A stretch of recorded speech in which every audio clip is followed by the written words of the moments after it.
Philip Wollen.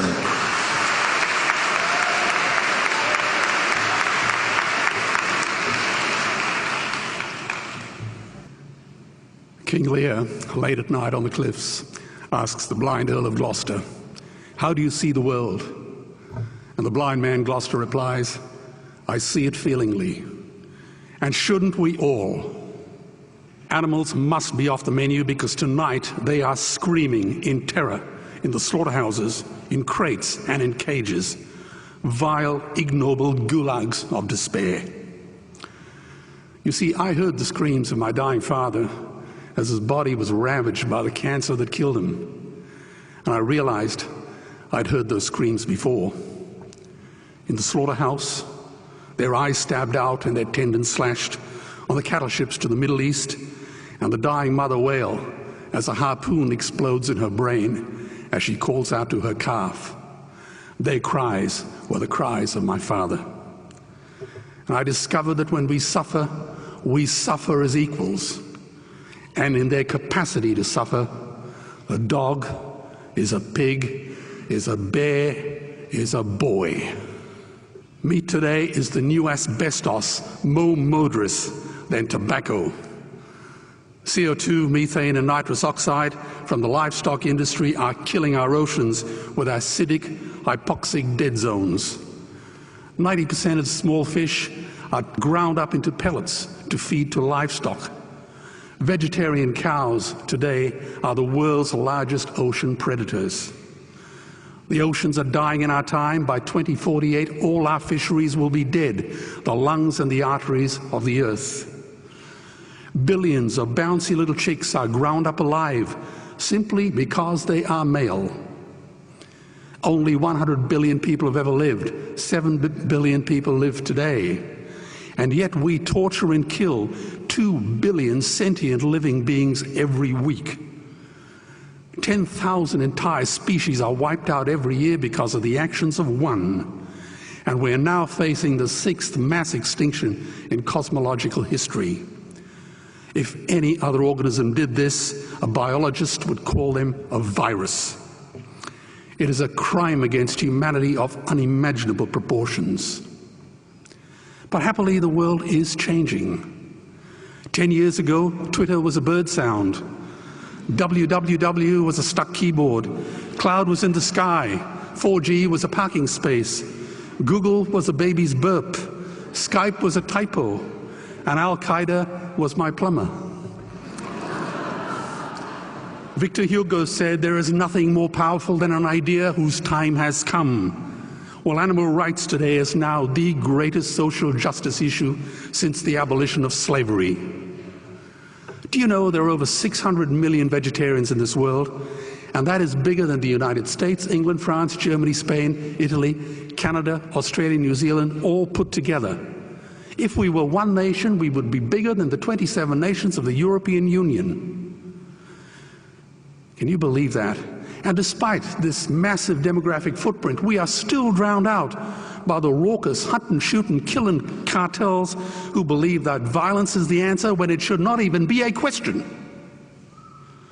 Meat kills animals, kills us, and is killing our economies. Medicare has already bankrupted the United States. They will need $8 trillion invested in treasury bills just to pay the interest, and they have precisely zero.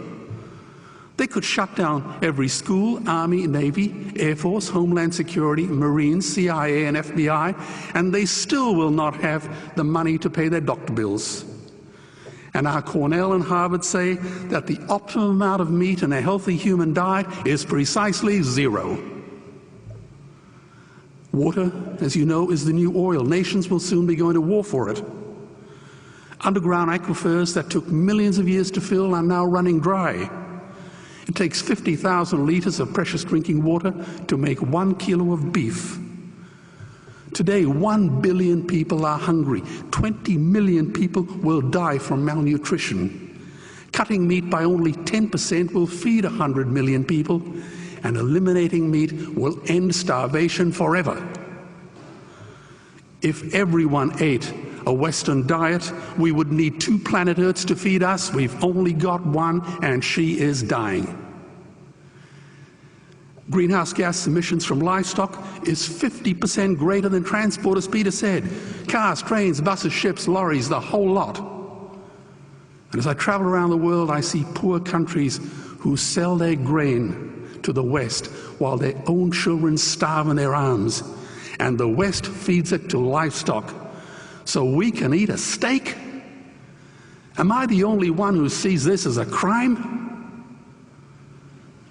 Believe me, every morsel of meat we eat is slapping the tear-stained face of a hungry child. When I look into her eyes, do I remain silent? The earth can produce enough food for everyone's need, but not enough for everyone's greed. We are facing the perfect storm. If any nation had developed weapons that could wreak such havoc on the planet, we would launch a preemptive military strike and bomb it back into the Bronze Age.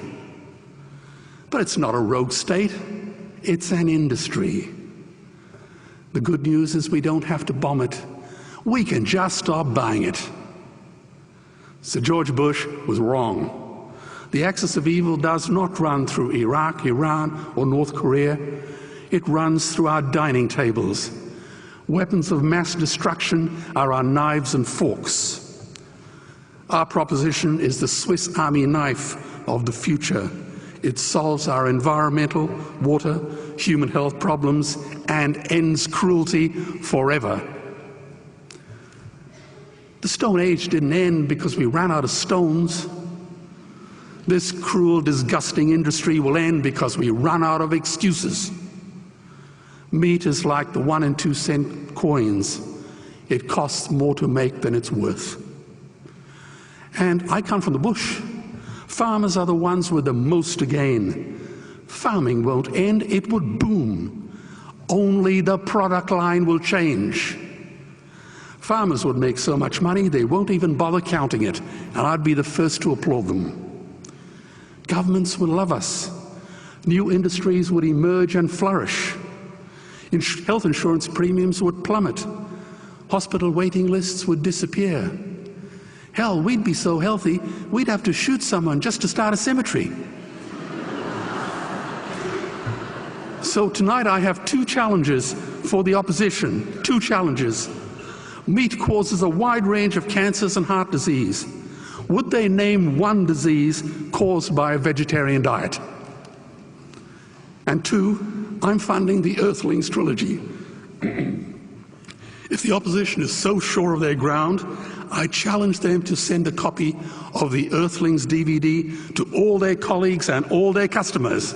Go on, I dare you.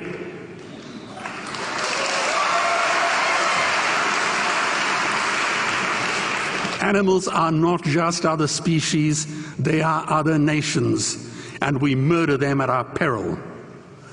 The peace map is drawn on a menu. Peace is not just the absence of war, it is the presence of justice. Justice must be blind to race, color, religion, or species. If she's not blind, she will be a weapon of terror. And tonight, there is unimaginable terror in those ghastly Guantanamos we call factory farms or slaughterhouses. Believe me, if slaughterhouses had glass walls, we wouldn't be having this debate tonight. You see, I believe another world is possible. And on a quiet night, I can hear her breathing. Let's get animals off the menu and out of these torture chambers. Please vote tonight for those who have no voice. Thank you.